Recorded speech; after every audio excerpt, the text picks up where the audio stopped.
அஸ்ஸலாமு அலைக்கும் வரஹ்மத்துல்லாஹி வபரகாத்துஹு. எல்லாம் வல்ல ஏக இறைவனின் கண்ணியத்திற்குரியவர்களே, நாம் வாழக்கூடிய இந்த உலகத்தில் ஒரு மனிதன் மற்றவனை சார்ந்து வாழக்கூடிய ஒரு நிலையில்தான் இறைவன் அவர்களை எல்லாம் படைத்திருக்கிறான். கணவன் மனைவியை சார்ந்தோ, மனைவி கணவனை சார்ந்தோ, பெற்றோர்கள் பிள்ளைகளை சார்ந்தோ, பிள்ளைகள் பெற்றோர்களை சார்ந்தோ, ஒரு மனிதன் மற்றவனை சார்ந்தோ, மற்றவன் இன்னொருத்தவனை சார்ந்தோ வாழக்கூடிய ஒரு நிலைத்தான் இந்த உலகத்தில் நமக்கு ஏற்பட்டு இருக்கிறது. இப்படி ஒருவன் மற்றவனை சார்ந்து வாழக்கூடிய ஒரு சூழலிலும் கூட மனிதர்கள் சுயநலவாதிகளாக இருக்கக்கூடிய நிலைகளை நம்மால் பார்க்க முடிகிறது.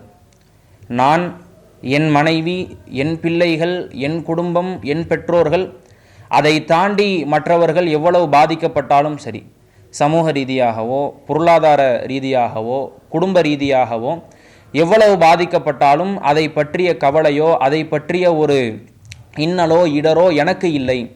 நான் இன்பமாக, நான் சுகபோகமாக வாழ வேண்டும் என்கிற ஒரு இலக்கோடு இன்றைக்கு பலர் வாழக்கூடிய நிலைகளை நம்மால் பார்க்க முடிகிறது. எந்த அளவுக்குன்னா, கொஞ்சம் நீங்கள் சிந்திச்சு பாருங்கள், மனிதர்களினுடைய சுற்றுச்சூழல் எப்படி இருக்குது. மனிதர்களினுடைய சுற்றுச்சூழல் எல்லாமே பொது நலத்தை அன்றாடம் போதிக்கக்கூடியதாக இருக்கிறது. நீங்கள் யோசிங்க, வானம் சுயநலமாக இருந்தால் நமக்கு மழை பொழிவிக்குமா? பூமி சுயநலமாக இருந்தால் புற்பூண்டுகளை விளைவிக்குமா? மலைகள் சுயநலமாக இருந்தால் பூமியை தாங்கி பிடித்திருக்குமா? இப்படி செழுமை சூழலில், பொதுநல சூழலில் வாழக்கூடிய மனிதன் மட்டும் சுயநலவாதியாக இருக்கக்கூடிய நிலைகளை நம்மால் பார்க்க முடிகிறது. எந்த அளவுக்குன்னா, அல்லாஹ் தன்னுடைய திருமறை குர்ஆனில் மறுமை நாளில் ஒரு மனிதனினுடைய சுயநல பண்பு, தன்னல பண்பு எந்த அளவிற்கு முத்திப்போய் இருக்கிறது என்பதை இறைவன் தன்னுடைய திருமறை குர்ஆனில் அல் கலம் என்கிற அத்தியாயத்திலே பேசுகிறான். அல்லாஹ் தன்னுடைய திருமறை குர்ஆனில் சொல்லும் பொழுது, மறுமை நாளில் யுபஸ்ஸரூனஹும், அவர்கள் ஒருவரைக்கொருவர் பார்த்து கொள்வார்கள். மறுமை நாளில் யாரையெல்லாம் இந்த உலகத்தில் பார்த்தார்களோ, யாரையெல்லாம் இந்த உலகத்தில் அவர்கள் சந்தித்தார்களோ, இப்படி மறுமை நாளில் எல்லாருமே மொத்தமாக நிற்கும் பொழுது ஒருவரை ஒருவர் அவர்கள் பார்த்து கொள்வார்கள். பார்த்து கொள்ளும் பொழுது யவத்துல் முஜ்ரிமு லவ் யஃப்ததி மின் ஆதாபி யௌமி இதின் பி பனி வ சாஹிபதிஹி வ அஹி வ ஃபசீலதிஹி அல்லதி துவி. நாளை பாருங்க, மறுமை நாளில் இறைவனிடத்தில் ஒரு மனிதனினுடைய கோரிக்கை, எந்த பிள்ளைக்காக, எந்த பெற்றோர்களுக்காக, எந்த மனைவிக்காக, எந்த உடன் பிறந்தவர்களுக்காக, உற்றாருக்காக, சுற்றாருக்காக மனிதன் இந்த உலகத்தில் சுயநலமாக ஓடி உழைத்து சம்பாதித்து இரத்தத்தை வியர்வையாக இறைத்து வாழ்ந்தானோ, அந்த மனிதனினுடைய சுயநல போக்கை இறைவன் தன்னுடைய திருமறையில் பேசுகிறான். மறுமையில், இறைவா, இதுதான் என்னுடைய பெற்றோர்கள், இவர்கள்தான் எனக்கு பிறந்தவர்கள், இவர்கள்தான் என்னுடன் பிறந்தவர்கள், என்னுடைய நண்பர்கள், இவர்கள் அனைவர்களையும் நரகத்தில் நீ போட்டுவிடு. ஓ மன்ஃபில் அருளி ஜமியா, இந்த பூமியிலே வாழ்ந்து வீழ்ந்த அனைவர்களையும் நீ நரகத்தில் போட்டுவிடு. சும்ம யுஞ்சி, நீ என்னை காப்பாற்றி விடு என்று ஒரு மனிதன் மறுமை நாளில் சுயநலதாரியாக, தன்னலதாரியாக பேசக்கூடிய ஒரு நிலையை, ஒரு தருணத்தை இறைவன் தன்னுடைய திருமறை குர்ஆனிலே பதிவு செய்யக்கூடிய நிலைகளை பார்க்கிறோம். அப்போ பாருங்க, மனுஷனுடைய சிந்தனை எந்த போக்கில் இருக்கு, அவன் எப்படி தன்னை வளர்த்து கொள்கிறான், தன்னை வடிவமைத்துக் கொள்கிறான் என்பதை நம்ம பார்க்கும்போது, பெற்றோர்களாக இருந்தாலும் சரி, பிள்ளைகளாக இருந்தாலும் சரி, அவங்க எப்படி போனாலும் பரவாயில்லை, நான் என்னுடைய நிலை, என்னுடைய நலம் நன்றாக இருக்க வேண்டும் அப்படிங்கிறது தான் ஒரு மனிதனினுடைய யதார்த்த நிலையாக இருக்கிறது. எந்த அளவுக்குன்னா, நம்ம எப்பேற்பட்ட ஒரு சித்தாந்தத்திற்கு சொந்தக்காரர்களாக இருக்கிறோம் அப்படிங்கிறத ஒவ்வொரு இஸ்லாமியர்களும் சிந்திக்கணும். இன்னைக்கு நிறைய பேருக்கு அந்த சிந்தனைகளே இருக்க மாட்டேங்குது. எப்படிப்பட்ட மார்க்கத்தில் வாழ்ந்துகிட்டு இருக்கிறோம்? ரசூலுல்லாஹ் இஸ்லாத்துக்குண்டான வரை விளக்கணமாக, வர்ணனையாக சொன்னது என்ன? அல்லாஹ்வுடைய தூதர் எதை வர்ணனையாக சொன்னார்கள்? அத்தீனு நசீஹா, இஸ்லாம் என்பது, இஸ்லாமிய மார்க்கத்திற்கான வரை விளக்கணம் என்னவென்று சொன்னால், அது பிறர் நலத்தை போதிக்கக்கூடியது.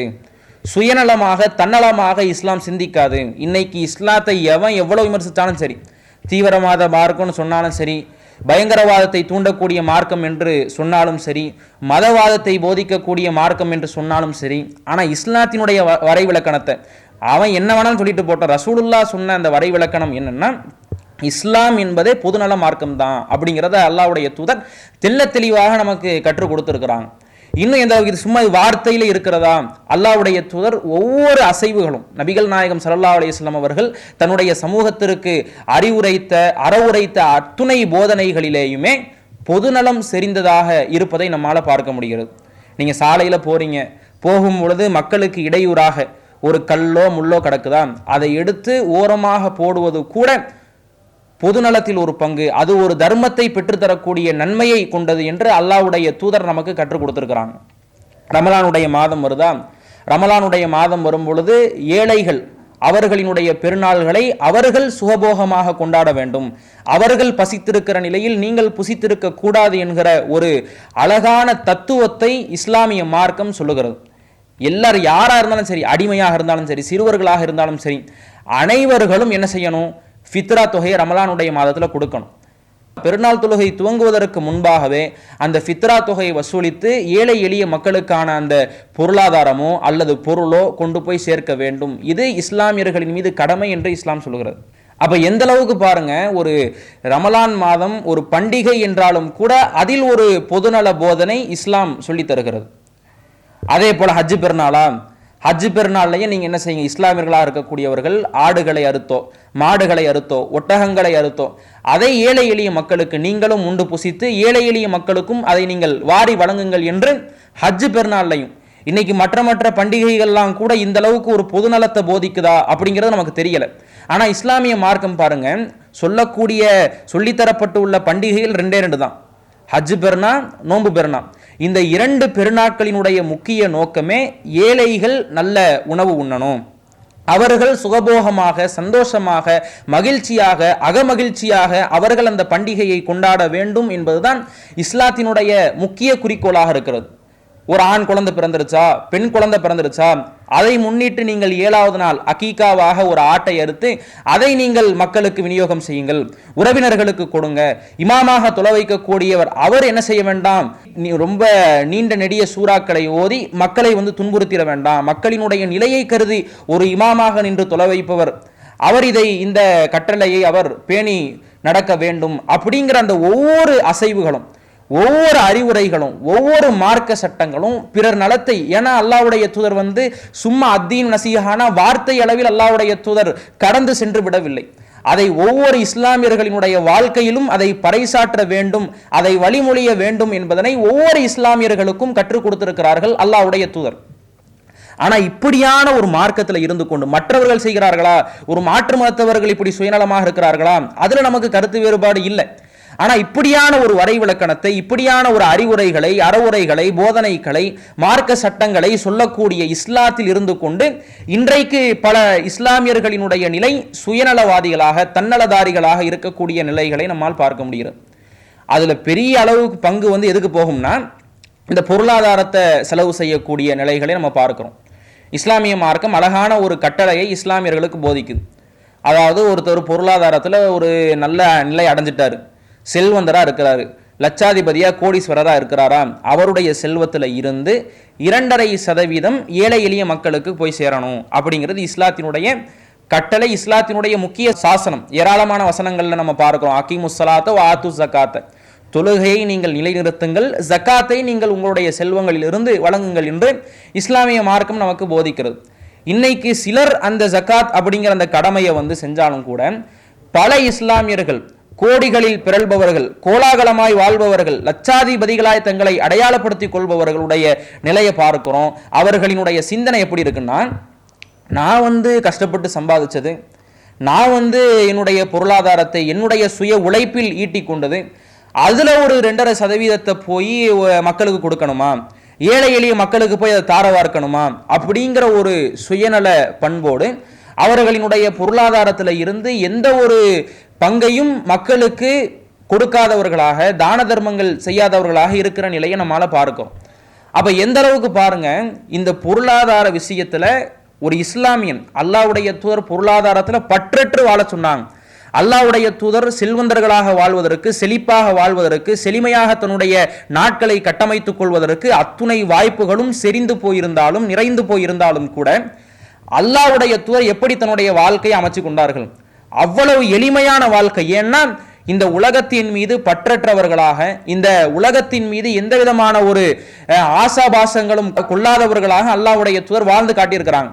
அப்படியாப்பட்ட ஒரு மனிதனை பின்பற்றக்கூடிய இஸ்லாமியர்கள் அவர்களுக்கு கடமையாக இருக்கிற உபரியான வணக்கத்தை தாண்டி கடமையாக இருக்கக்கூடிய செல்வத்தை கூட மக்களிடத்தில், அது அவங்களுடைய பொருளாதாரமே கிடையாது. இஸ்லாமிய மார்க்கம் எப்படி சொல்லுதுன்னா, ஒரு குறிப்பிட்ட ஒரு பொருளாதாரத்தை அடைஞ்சிட்டாரா ஒருத்தவர், அதுல இருந்து 2.5% அது மக்களுக்கானது, அது மக்களினுடைய ஹக்கு, ஏழை எளிய மக்களினுடைய உரிமை. அதுல செல்வத்தை நீங்கள் சுயமாக ஈட்டி இருந்தாலும் கூட அந்த பொருளாதாரக்கும் உங்களுக்கு சம்பந்தம் கிடையாது என்று இஸ்லாம் சொல்லுகிறது. ஆனா இந்த கட்டளையை கூட நிறைய பேர் என்ன செய்யறாங்கன்னா, சுயநலமாக தன்னுடைய பொருளாதாரத்தை மக்களிடத்துல கொடுக்கிறது கிடையாது. அல்லாஹ் தன்னுடைய திருமறையில சொல்லும் பொழுது, வல்லதீன யக்னிசூன தஹப வல் ஃபில்லத்த, வெள்ளியையும் தங்கங்களையும் சேகரித்து கொண்டு கசானாவாக வைத்து கொண்டு, வலா யுன்ஃபிகூனஹா ஃபீ சபீலில்லாஹ், அல்லாஹ்வுடைய பாதையில் அவைகளை தான தர்மம் செய்யாமல் செலவிடாமல் இருக்கிறார்களே, வபஷ்ஷிருஹும் பிஅதாபின் அலீம், துன்புறுத்தக்கூடிய வேதனையை கொண்டு நபியே அவர்களுக்கு நீங்கள் நற்செய்தி கூறுங்கள் என்று தன்னுடைய திருமறை குர்ஆனிலே இறைவன் சொல்லி காட்டுகிறான். அந்த வெள்ளிகளும் தங்கங்களும் உலோகமாய் உருக்கப்பட்டு பழுக்க காய்ச்சப்பட்டு, அது நாளை நரகத்திலே யாரெல்லாம் ஜக்காத்து கொடுக்காம செல்வத்தை சேகரித்து கொண்டு இருந்தார்களோ, சேமித்து கொண்டு இருந்தார்களோ, அவர்களினுடைய முதுகுகளிலும் அவர்களினுடைய நெற்றிகளிலும் அவர்களினுடைய விழாப்புறங்களிலும் சூடு போடப்படும், பழுக்க காய்ச்சப்படும் என்று இறைவன் தன்னுடைய திருமறை குர்ஆனில் சொல்லி இருக்கிறானே. அப்ப இந்த மாதிரியான கட்டளையை நம்ம எந்த அளவுக்கு தன்னுடைய வாழ்வியல் நெறியாக எடுத்து செயல்படணும். இதுக்கு மாற்றமாக இஸ்லாமியர்களுடைய நிலையை பார்க்கும். ஏராளமான ஏழைகள், ஏராளமான வறுமைதாரிகள், அவர்களினுடைய உடைகளும் அவர்களினுடைய உணவு முறைகளும் வறுமையை வார்க்கக்கூடியதாக, வறுமையை வர்ணிக்கக்கூடியதாக இருக்கிறது. ஆனா இதையெல்லாம் பார்த்தும் கூட ஒரு 10 ரூபா பேக்கெட்ல இருந்து நம்ம எடுத்துட்டோம்னா நம்முடைய ஹசானா குறைஞ்சு போயிருதே, நம்முடைய பொருளாதார வளம் குறைந்து போகுதே அப்படிங்கிற ஒரு சுயநலத்திற்காக அவர்களினுடைய ஏழ்மையை பார்த்து, எளிமையை பார்த்து, வறுமையை பார்த்தும் கூட இன்றைக்கு பலர் பொருளாதாரத்தை செலவு செய்யாத ஒரு நிலையை பார்க்கிறோம். இப்படியாப்பட்ட மக்களுக்குன்னு அல்லாஹ் திருமறை குர்ஆன்ல ஒரு வரலாற்று நிகழ்வை பேசுறான். என்ன வரலாற்று நிகழ்வுன்னா, அஸ்ஹாபுல் ஜன்னா, தோட்டத்திற்கு உரியவர்களை பற்றி அல்லாஹ் பேசுறான். அவங்க என்ன செய்யறாங்கன்னா, ஒரு தோட்டத்துல அவர்களுக்கான விளைச்சல்களை விளைவிக்கிறாங்க. அந்த விளைச்சல்களை விளைவிச்சு அந்த அறுவடைக்குரிய நாட்கள் வரும் பொழுது எல்லாத்தையும் எடுத்து, அந்த கதிர்களை அந்த தானிய பொருட்களை எல்லாத்தையும் எடுக்கக்கூடிய அறுவடை நாள் வரும் பொழுது என்ன செய்யறாங்கன்னா, அந்த தோட்டத்திற்கு சொந்தக்காரர்கள்லாம் ஒருத்தருக்கு ஒருத்தர் பார்த்து பேசிக்கிறாங்க. நம்ம என்ன செஞ்சிருவோம், அல்லாஹ் எதுகுல் உன்னஹல் யௌம அலைக்கும் மிஸ்கீன், ஏழைகள் எல்லாம் உங்களிடத்தில் நுழைவதற்கு முன்பாகவே நம்ம என்ன செஞ்சிருவோம், காலையில வெள்ளவனே போய் நம்முடைய அந்த தானிய பொருட்கள் விளைச்சல் பொருட்கள் அனைத்தையுமே நம்ம அறுவடை செய்து கொள்வோம் அப்படின்னு பேசிக்கிறாங்க. எப்படின்னா அல்லாஹ்வை முற்படுத்தல, இன்ஷா அல்லாஹ்னு சொல்லல, ஏழைகள் வரக்கூடாது, ஏழைகள் வருவதற்கு முன்பாகவே நம்ம அந்த எல்லா தானியங்களையும் எல்லா விளைச்சல்களையும் அறுவடை செய்து கொள்ளணும் அப்படிங்கிற ஒரு சுயநலத்தோடு என்ன செய்யறாங்கன்னா, காலை பொழுதை அடைகிறார்கள். காலை பொழுதை அடைகிற பொழுது ஃபலம்மா ரஅவுஹா காலு இன்னால லால்லூன், அந்த விளைச்சல் நிலங்களை அந்த தோட்டங்களை அவர்கள் பார்க்கிற பொழுது நம்ம நஷ்டம் அடைஞ்சிட்டோமே, நம்ம இழப்புக்கு உள்ளாகிட்டோமே, நம்ம நிராயுத பாணியாக நிராதரவாக நாம ஆயிட்டோமே அப்படின்னு என்ன செஞ்சுக்கிறாங்கன்னா ஒருவருக்கு ஒருவர் பார்த்து பேசிக் கொள்கிறார்கள். எப்பேற்பட்ட ஒரு தண்டனை அல்லாஹ் இந்த மக்களுக்கு கொடுக்குறான் பாருங்க. நாளைக்கு நம்ம போயிடுவோம், அறுவடை செஞ்சிருவோம் அப்படின்னு சொல்லும் பொழுது அல்லாஹ்வையும் முற்படுத்தலை, இன்ஷா அல்லாஹ் போவோம், இன்ஷா எல்லாம். இன்னைக்கான நிறைய பேர் பார்க்கிறோம், நிறைய பேர் இந்த இன்ஷா அல்லாங்கிற வார்த்தையை எப்படி பயன்படுத்துறாங்கன்னா, யாராவது ஒருத்தர்கிட்ட கடன் வாங்குறது, கடனை வாங்கும் பொழுது அதை திருப்பி கொடுக்கணுமா இல்லையா, அதுக்கு ஏதாவது ஒரு சாக்கு போக்கு சொல்றதுக்கு என்ன செய்வாங்கன்னா இன்ஷா அல்லாங்கிற வார்த்தையை பயன்படுத்துவாங்க. இப்படி இன்ஷா அல்லாஹ் பயன்படுத்தக்கூடிய நிலையை பார்க்கிறோம். ஆனா அல்லாஹ் இங்க என்ன சொல்றான்னா, அந்த தோட்டத்திற்கு சொந்தக்காரர்கள் நாளைக்கு போயிடுவோம், நாளைக்கு நம்ம அறுவடை செஞ்சுக்கிறோம், நாளைக்கு எல்லா விளைச்சல்களையும் எடுத்துக்கிறோம் அப்படின்னு சொன்னாங்க. இன்ஷா அல்லாஹ் என்று அவர்கள் அல்லாஹ்வை நினைவு கூறவும் இல்லை. அதே சமயத்துல ஏழைகள் நம்ம கிட்ட வந்துடக்கூடாது, ஏழைகள் நம்ம கிட்ட நுழைஞ்சிடக்கூடாது. ஏழைகள் வந்தாங்கன்னா நம்முடைய அந்த விளைச்சல்கள்ல இருந்து நம்முடைய தானிய பொருட்கள்ல இருந்து அவர்களுக்கு ஒரு சில பங்குகளை நாம் கொடுக்க வேண்டியது இருக்கும். அதனால என்ன செஞ்சுக்கிறோம், நம்ம அந்த தோட்டத்துக்கு போய் நமக்கான விளைச்சல்களை நமக்கான தானியங்களை நம்ம எடுத்துக்கிட்டு வந்துருவோம்னு சுயநலமாக சிந்தித்ததனுடைய விளைவு இப்பேற்பட்ட ஒரு வேதனை அல்லாஹ் அவங்களுக்கு கொடுக்குறான். அதை பார்க்கிற பொழுது அந்த தோட்டத்திற்கு அவர்கள் சென்று அறுவடை செய்யலாம் என்று நினைக்கிற பொழுது ஏற்கனவே அறுவடை செய்யப்பட்ட நிலம் போல், ஒண்ணுமில்லாத நிலம் போல் அதை இறைவன் ஆக்கி விடுகிறான். அந்த வசனத்தினுடைய தொடர்ச்சியில் இறைவன் சொல்லும் பொழுது, கதாலிக்கல் ஆதா, இறைவனினுடைய வேதனை இவ்வாறு தான் இருக்கும். மறுமையினுடைய வேதனை அக்பரு லௌகானு யாலமூன், அவர்கள் அறிவார்களேயானால் இதைவிட கடுமையாக இருக்கும் என்று தன்னுடைய திருமறை குர்ஆன்ல கலம் அப்படிங்கிற அத்தியாயத்தில் இந்த வரலாற்றை இறைவன் பேசி வருகிறான். அப்ப எப்பேற்பட்ட ஒரு நிலை அல்லாஹ் சொல்லி கொடுக்குறான் பாருங்க. நம்ம பொருளாதாரம், நம்ம சந்தோஷமா இருக்கணும், என்னுடைய பிள்ளைகள், என்னுடைய மனைவிமார்கள், என்னுடைய பெற்றோர்கள் இவர்கள் மட்டும்தான் என்னுடைய பொருளாதாரத்திற்கு சொந்தக்காரர்களாக இருக்கணும், அப்படி நினைப்பவர்களினுடைய நிலையை இறைவன் திருமறையில் சொல்லி அவர்களினுடைய செல்வங்கள் அளிக்கப்பட்ட வரலாறை இறைவன் தன்னுடைய திருமறையிலே பேசி காட்டுகிறான் என்று சொன்னால், அப்ப செல்வத்தை செலவிடக்கூடிய விஷயத்துல நாம எந்த அளவுக்கு பொதுநலதாரியாக வாரி இறைப்பவர்களாக இருக்க வேண்டும் அப்படிங்கிறத உணரணும். அல்லாஹ்வுடைய தூதரை எடுத்துக்கங்க, நபிகள் நாயகம் ஸல்லல்லாஹு அலைஹி வஸல்லம் இருக்கிறாங்களே, அவங்களுடைய மனைவிமார்கள்ல ஒருத்தவங்க என்ன செய்யறாங்கன்னா, ஒரு ஆட்டை அறுக்கிறாங்க. ஆட்டை அறுத்து, ரசூல்லாவுடைய ஏழ்மை நிலை நமக்கு தெரியும். ரசூல்லா எப்பேற்பட்ட வாழ்க்கையை வாழ்ந்தாங்க, எவ்வளவு எளிமையான ஏழ்மையான வாழ்க்கையிலும் எளிலாய் அல்லாஹ்வுடைய தூதர் வாழ்ந்தார்கள். நம்மளாம் வரலாறு படிச்சிருக்கிறோம். அப்ப இப்படி இருக்கிற நிலையில ஒரு ஆட்டை அறுத்து மனைவிமார்கள் என்ன செய்யறாங்கன்னா, அந்த ஆட்டினுடைய எல்லா பகுதிகளையுமே தர்மம் செஞ்சிடறாங்க, எல்லாத்தையுமே விருந்தோப்பல் செய்து விடுகிறார்கள். இப்போ அல்லாஹ்வுடைய தூதர்கிட்ட அந்த மனைவிமார்கள்ல ஒருத்தவங்க வந்து சொல்றாங்க, அல்லாஹ்வுடைய தூதரே, ஆட்டை அறுத்தா இந்த செப்பை மட்டும்தான் நம்ம கிட்ட இருக்கு, இதை தாண்டி இந்த மற்ற எல்லா பகுதிகளையுமே நம்ம என்ன செஞ்சிட்டோம்னா தர்மம் செஞ்சிட்டோம், இந்த செப்பை மட்டும்தான் இருக்குன்னு அல்லாஹ்வுடைய தூதர்கிட்ட மனைவிமார்கள்ல ஒருத்தவங்க சொல்றாங்க. இதுக்கு அல்லாஹ்வுடைய தூதர் எப்படி பதிலளிக்கிறாங்க தெரியுமா? நீங்க வந்து செப்பை மட்டும்தான் இருக்குங்கிறீங்க, செப்பையை தவிர அனைத்தும் நம் இடத்தில் இருக்கிறது என்று அல்லாஹ்வுடைய தூதர் தத்துவ ரீதியாக ரத்தின சுருக்கமாக மிகப்பெரிய ஒரு கருத்தை உள்ளடக்கக்கூடிய ஒரு வார்த்தையை ரசூலுல்லாஹ் சொல்றாங்க. நீங்க என்ன சொல்றீங்கன்னா, செப்பை மட்டும்தான் நம்ம கிட்ட இருக்கு, எல்லாம் தர்மத்துக்கு போயிடுச்சுன்னு சொல்றீங்க, ஆனா செப்பையை தவிர அனைத்தும் நம்ம இடத்துல தான் இருக்கு. அப்படின்னா என்ன அர்த்தம்? செப்பையையும் நீங்க தர்மம் பண்ணியிருந்தீங்கன்னா மொத்த நன்மை, செப்பையும் சேர்த்து ஒரு ஆட்டை முழுமையாக தர்மம் செய்தனுடைய நன்மை நமக்கு கிடைச்சிருக்கும். இப்ப செப்பை நம்ம கிட்ட இருக்கிறதுனால செப்பையை தவிர உள்ள அனைத்தும் நம்ம இடத்துல இருக்கு, செப்பை தான் நம்ம கிட்ட கிடையாது என்று அல்லாஹ்வுடைய தூதர் எந்த அளவுக்கு அழகான வார்த்தையை. ஏன்னா ஒரு குடும்பம்னா இப்படி இருக்கணும், நான் சாப்பிடணும், என்னுடைய பிள்ளைகள் சாப்பிடணும். ஏன்னா இன்னைக்கு பாருங்களேன், இன்னைக்கு எத்தனையோ பேர் வந்து தன்னுடைய பிள்ளைகளுக்கு வந்து ஆசைப்பட்டதெல்லாம் வாங்கி தரும். ஐஸ்கிரீமாக இருக்கட்டும், சாக்லேட்டாக இருக்கட்டும், பிஸ்கட்டாக இருக்கட்டும், நம்முடைய பிள்ளைகளுக்கு வந்து வாங்கி கொடுப்போம். ஆனால் அதே வயசில் ஒரு பெண் குழந்தையோ ஆண் குழந்தையோ சாலையில் அந்த பிள்ளையை பார்த்து இயங்கிக்கிட்டு இருக்குமா இல்லையா? என்னடா அவங்க உமா அப்பாலாம் ஐஸ்கிரீம் வாங்கி தராங்களே, அவங்க உமா அப்பாலாம் வந்து பிஸ்கெட் வாங்கி கொடுக்குறாங்களே, ஆனால் நமக்கு இப்படி ஒரு உமா அப்பா இல்லையே, நம்மளால அந்த ஐஸ்கிரீமை சாப்பிட முடியலையே அப்படிங்கிற ஒரு நிலை சின்ன பிள்ளைகளுக்கு, சின்ன குழந்தைகளுக்கு, ஏழை பிள்ளைகளுக்கு இருக்கும். அப்ப இந்த மாதிரியான நிலையில ஒரு இஸ்லாமியன் என்ன செய்யணும்? பொதுநலதாரியாக யோசிக்க வேண்டும்.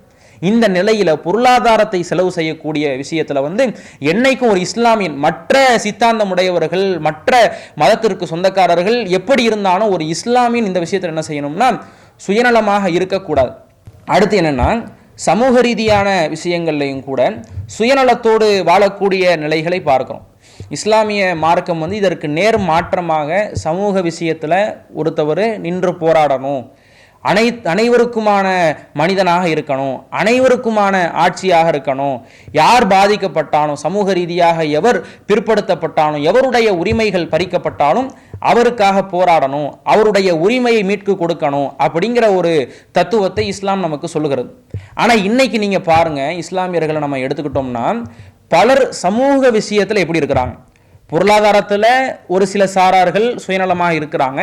அதே மாதிரி சமூக ரீதியாக ஒருத்தன் பாதிக்கப்படுறானா, ஒரு பெண் கற்பழிக்கப்படுறாளா, ஒருத்தனுடைய வழிபாட்டு உரிமைகள், குடி உரிமைகள், வணக்க உரிமைகள் பறிக்கப்படுகிறதா, பேச்சுரிமைகள், கருத்துரிமைகள் பறிக்கப்படுகிறதா, இந்த நிலையில சுயநலமாக இருக்கக்கூடிய நிலையை பார்க்கணும்.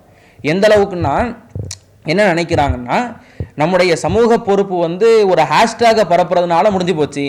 ஒரு ஹேஷ்டேகை நம்ம வந்து வாட்ஸ்அப்லையோ ஃபேஸ்புக்லையோ அல்லது மற்ற வலைத்தளங்கள்லையோ ட்விட்டர்கள்லையோ நம்ம ஒரு ஹேஷ்டேகை பரப்பிடும், justice for Asifa, justice for Nirbhaya என்று ஹேஷ்டேகை பரப்பி விடுவதனால் நம்முடைய சமூக பொறுப்பு முடிஞ்சிருச்சு, நம்மளும் வந்து போராடிட்டோம், அந்த பெண்ணுக்காக நீதியை வாங்கி கொடுத்துட்டோம் அப்படின்னு என்ன செய்யறாங்கன்னா நிறைய பேர் நினைக்கிறாங்க. எதுக்காக நம்ம ஜஸ்டிஸ் போடுறோம், எதுக்காக நீதத்தை பெற்றுக் கொடுக்கணும், அந்த வரலாறு தெரியாது, அந்த நிகழ்வு, அந்த செய்தி தெரியாது, இருந்தாலும் எல்லாரும் போடுறாங்க, நம்மளும் போடுவோமே அப்படின்னு சொல்லி போடுறது. ஆனா இதுதான் உண்மையான ஒரு போராளிக்கு, உண்மையான ஒரு இஸ்லாமியனுக்கான குறியீடா? இதுதான் ஒரு இஸ்லாமியனுக்கான அடையாளமா? ஒரு சமூகத்துல அல்லாஹ்வுடைய எப்படி சொல்றாங்கன்னா, ஒரு இறை நம்பிக்கையாளர்கள் எப்படி இருக்கணும் தெரியுமா? மற்ற மனிதர்களோட இருக்கும் பொழுது மசலுல் ஜசத், ஒரு உடலை போன்று இருக்கணும். உடல்களில் ஏதாவது ஒரு உறுப்பு சுகவீனம் அடைந்தாலும் கூட, பலவீனம் அடைந்தாலும் கூட, மற்ற உறுப்புகளும் சுகவீனம் அடைந்தது போல், பலவீனம் அடைந்தது போல் அந்த உறுப்புக்காக இயங்கி கொண்டு இருக்கும். இதுதான் மனித உடலினுடைய யதார்த்த நிலை. அப்படி ஒரு இறை நம்பிக்கையாளர்கள் இருக்கணும், மனிதர்கள் இருக்கணும், சகோதரத்துவமாக இருக்கணும். உன்னுடைய வீட்டில் உனக்கு ஒரு கஷ்டம் வருதுன்னா நீ எப்படி துடிப்பியோ அதே போல பக்கத்து வீட்டுக்காரனுக்கும் துடிக்கணும், பக்கத்து நாட்டுக்காரனுக்காகவும் துடிக்கணும், பக்கத்து மாநிலத்தவனுக்கும் துடிக்கணும் என்று இஸ்லாமிய மார்க்கம் நமக்கு போதிக்கிறது. ஆனால் ஒரு சமூக பொறுப்பற்றவர்களாக, சமூக பற்றற்றவர்களாக இன்னைக்கு வாழக்கூடிய நிலைகளை பார்க்கிறோம். மற்றவன் தானே, அடுத்தவனுக்கு தானே, அந்த அந்த பெண்கள் தானே கற்பழிக்கப்படுகிறார்கள், அவர்கள் தானே கொல்லப்படுகிறார்கள், அவர்களினுடைய வழிபாடு உரிமை தானே பறிக்கப்படுகிறது என்கிற நிலையில இன்னைக்கு இஸ்லாமியர்கள் எதுக்கு வெயிலில் போட்டு நின்றுக்கிட்டு, வேனை பிடிச்சி போய் கோஷம் போட்டுக்கிட்டு, ஜனநாயக அடிப்படையில் போராடிக்கிட்டு, நம்ம வீட்டில் வந்து உட்காந்துருவோம், நம்ம வாட்ஸ்அப்பில் ஒரு ஷேர் பண்ணிடுவோம், வாட்ஸ்அப்பில் ஒரு கருத்தை பகிர்ந்துருவோம், இதனால் நம்முடைய சமூக பொறுப்பு வந்து முடிஞ்சிருச்சு நம்ம நினைக்கிறோம். ஆனால் இது வல்ல ஒரு சமூக பற்றாளனுக்கான, ஒரு இஸ்லாமியனுக்கான அடையாளம். அல்லாஹ்வுடைய தூர் எப்படி சிட்டா பறந்தாங்க தெரியுமா? மதீனாவில் பாருங்க, மதீனாவில் திடீரென்று கானபில் மதீனத்தி ஃபஸூன், திடீரென்று ஒரு சப்தம் வருகிறது, திடீரென்று ஒரு திடுக்கம் மக்களுக்கு மத்தியில். பார்த்தா மக்கள்லாம் பயப்படுறாங்க, அலறாங்க. என்னடா சப்தம், இது என்னவா போகுது, எப்படி இதை வந்து எதிர்கொள்றது, இப்படிலாம் மக்கள் பேசிக்கிட்டு இருக்கிறாங்க, பயப்படுறாங்க. அல்லாஹ்வுடைய தூதர் அபூ தல்ஹா ரலியல்லாஹு அன்ஹு அவங்க இடத்துல இருந்து கடிவாளம் பூட்டப்படாத குதிரையை எடுத்து சென்று பார்த்து வர்றாரு. போய் பார்த்துட்டு மக்களிடத்துல வந்து லம் துராவோ, நீங்கள் அஞ்சாதீர்கள், பயப்படாதீர்கள் என்று மக்களை ஆசுவாசப்படுத்துகிறார்கள், மக்களுக்கு ஆறுதல் சொல்லி தருகிறார்கள். கடிவாளம் பூட்டப்படாத குதிரை. இன்னைக்கு சாதாரணமாக நமக்கு ஸ்கூட்டர் ஓட்டும் பொழுதே பல ஆக்சிடென்ட் நடக்குது. கடிவாளம் பூட்டப்படாத குதிரையை ரசூலுல்லாஹ் எடுத்துட்டு போறாங்க. கடிவாளத்தை எதுக்கு பூட்டுவாங்கன்னா, குதிரை வந்து தன்னுடைய வலது புறத்தை பார்த்தோ இடது புறத்தை பார்த்தோ திசை மாறி போயிடக்கூடாது. கண்ணில் கடிவாளத்தை போட்டோம்னா நேரிய திசையில் நம்ம சொல் பேச்சியை கேட்டு குதிரை பயணிக்கும். அப்படிங்கிறதுனால கடிவாளம் போடுவாங்க. கடிவாளம் பூட்டப்படாத குதிரையில் பயணிக்கிறது ரொம்ப திறன் பெற்று இருக்கணும். அதுக்கு வந்து ஒரு முக்கிய பயணியாக இருக்கணும், நிறைய பயணம் செய்தவர்களாக இருக்கணும். அல்லாஹ்வுடைய தூதரை பாருங்க, வீரதீரமாக அந்த குதிரையை எடுத்து அல்லாஹ்வுடைய தூதர் போய் பார்த்துட்டு வர்றாங்க. எந்த ஒரு சப்தமும் இல்லை, நீங்கள் பயப்படாதீங்க, நீங்கள் அஞ்சாதீர்கள் என்று அல்லாஹ்வுடைய தூதர் தன்னுடைய சமூக பொறுப்பை அந்த சபையிலே சமர்ப்பித்தார்கள். இன்னைக்கு அப்படி ஏதாவது ஒரு ஆட்சியாளர் பார்க்கிறோமா? நாட்டை ஆள்பவர்களாக இருக்கட்டும், மாநிலத்தை ஆள்பவர்களாக இருக்கட்டும், மாவட்டத்தை ஆள்பவர்களாக இருக்கட்டும், அவங்கள பாதுகாக்கிறதுக்கே ஒரு பெரிய படை தேவைப்படுது. யாராவது ஒரு சிஎம்ஓ ஒரு பிஎம்ஓ ஒரு ரோட்டில் வராருன்னா எல்லாத்தையும் மறைச்சிருவாங்க, எல்லாத்தையுமே ஸ்டாப் பண்ணிடுவாங்க. வாகனம் போகக்கூடாது, அந்த இடத்துல யாரும் நடமாடக்கூடாது. சிஎம் எந்த காரில் போகிறாருன்னே தெரியாது, முன்னாடி ஒரு 10 கார் இருக்கும், பின்னாடி ஒரு 10 கார் இருக்கும். இப்படி அவங்கள பாதுகாக்கிறதுக்கே ஒரு பெரிய படை வேலை செஞ்சுக்கிட்டு இருக்கு. ஆனால் ரசூலுல்லாஹ் பாருங்க, ஒரு ஆட்சி தலைவராக, ஆன்மீக தலைவராக, சமூக பற்றுள்ளவர்களாக, பொறுப்புள்ளவர்களாக அல்லாஹ்வுடைய தூதர் மக்களுக்கு ஒன்றா நம்ம போய் பார்த்துட்டு வருவோம்னு சொல்லி நபித்தோழர்கள் அழைச்சிட்டு போயிருக்கலாம்.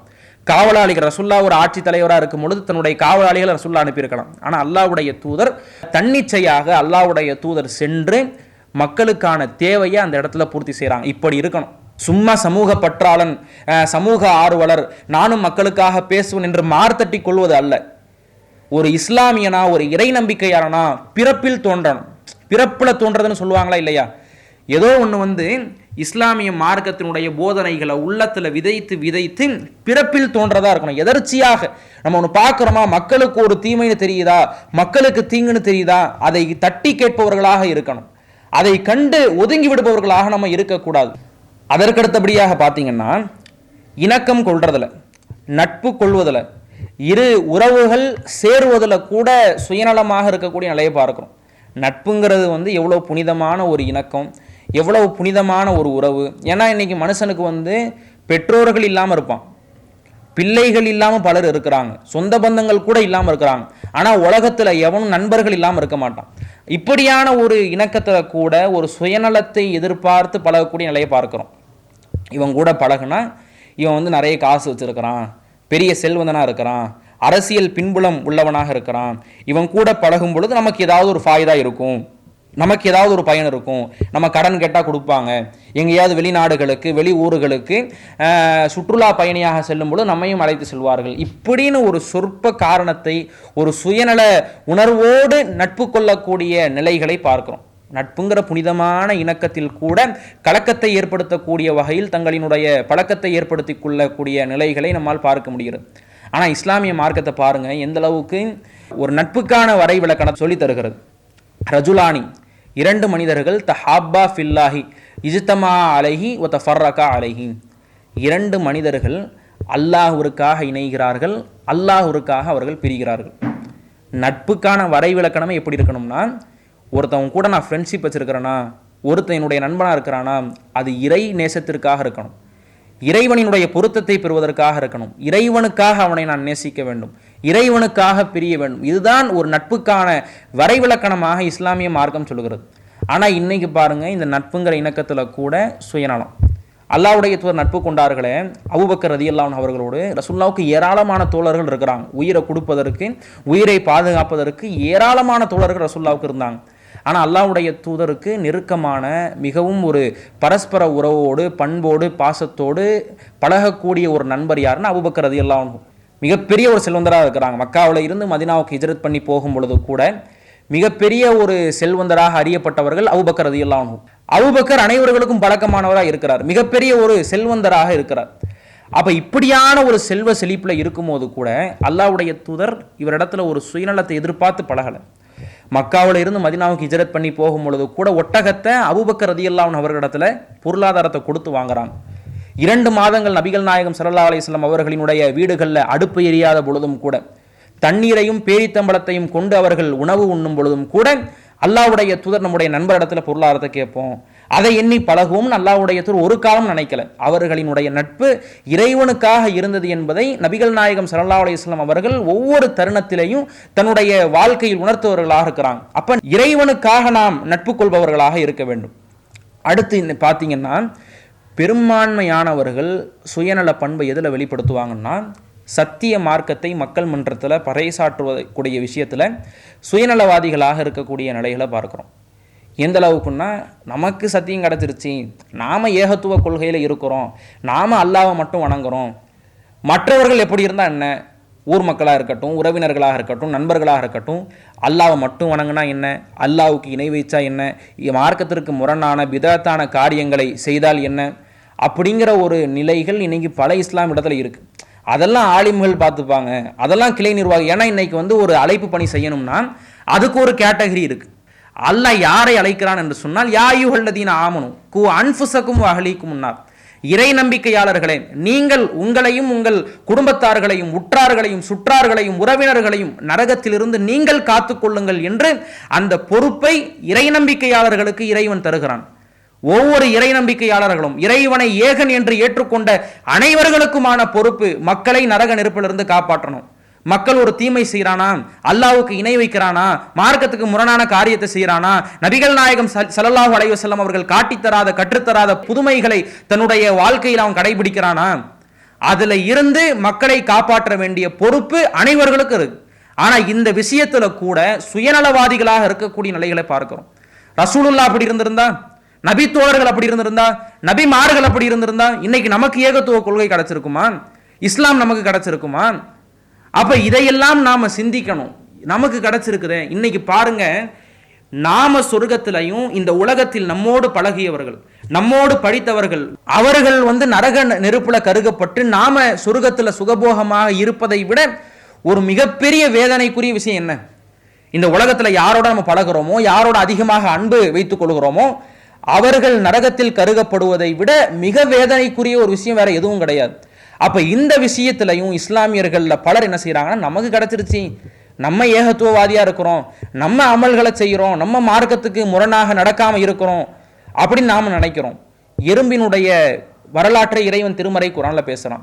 ஹத்தா இதா அதுவாலா வாதின் நமுல், எறும்பினுடைய அந்த புற்றுக்கு சுலைமான் அலைஹிவஸல்லம் அவர்களினுடைய படை வருகிற பொழுது காலத்தின் நம்லத், ஒரே ஒரு எறும்பு சொல்லுகிறது, யா ஐயுஹன் நமுல் உதுகுலு மசாக்கினக்கும், உங்களினுடைய புற்றுக்குள் நுழைந்து விடுங்கள், சுலைமானினுடைய படைகளினுடைய காலடியில் மிதிபட்டு நீங்கள் செத்து விடாதீர்கள் என்று ஒரு பொதுநல சிந்தனையோடு ஒரு எறும்பு பேசக்கூடிய வரலாற்றை இறைவன் தன்னுடைய திருமறையில பதிவு செய்யறான்னா சும்மா பதிவு செய்யல.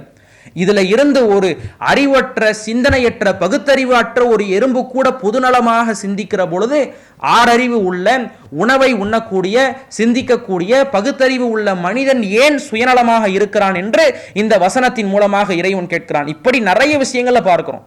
ஒரு பிரார்த்தனை செய்யறதா, அதுலயும் சுயநலம்.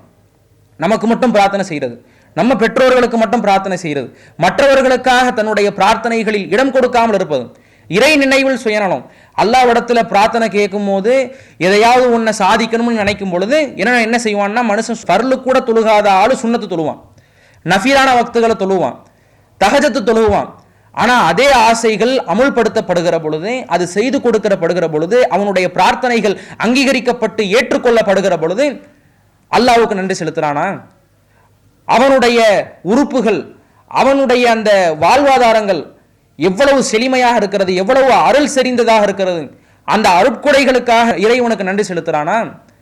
இப்படி பல நிலைகளில் மனிதர்கள் சுயநலவாதிகளாக இருப்பதை நாம் பார்க்கிறோம்.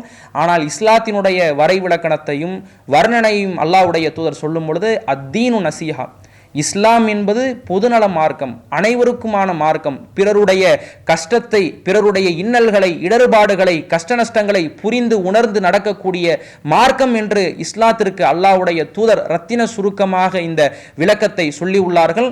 அப்பேற்பட்ட ஒரு இஸ்லாமியர்களாக நாம் வாழ வேண்டுமே தவிர சுயநலவாதிகளாக, தன்னலவாதிகளாக தன்னுடைய வாழ்க்கையை கட்டமைத்து கொள்ளாமல் பொதுநலவாதிகளாக வாழக்கூடிய ஒரு வாய்ப்பினை வல்ல ரஹ்மானிடம் நாம் கேட்க வேண்டும். அத்தகைய ஒரு பாக்கியத்தை வல்ல ரஹ்மான் நம்ம அவர்களுக்கு தந்தருள் புரிவானாக. அஸ்ஸலாமு அலைக்கும் வரஹ்மத்துல்லாஹ்.